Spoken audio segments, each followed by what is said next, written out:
وعليكم السلام. زين شو الشغل برا؟ شو طيب ايش بدك؟ اقسم بالله اطلع لبرا ما بتلاقي بني ادم يا زلمه. شو عم تسوي مصطفى؟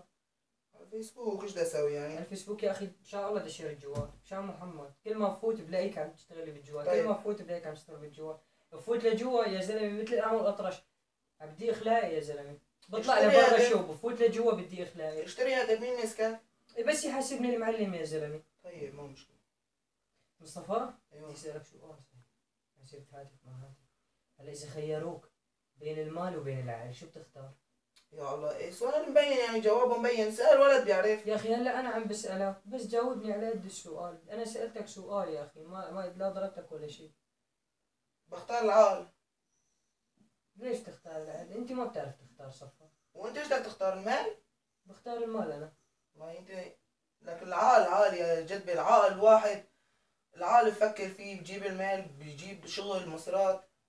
يا اخي فكرت بالعقل ماشي، إيه. وما عندك شيء، ما عندك لا مال ولا شيء مشان تفكر بشغله ماشي. لك مشان شو بدك تفكر؟ تعال قل لي. لا خليك العقل احسن لك، العقل احسن لك. لك المال احسن يا زلمه. لك العقل يا اخي البني ادم بفكر فيه ايمت ما كان، بس المال ما ايمت الواحد بفكر فيه، ما كله واقع. لك العقل العقل. لكن المال يا زلمه لك يا امي وين انت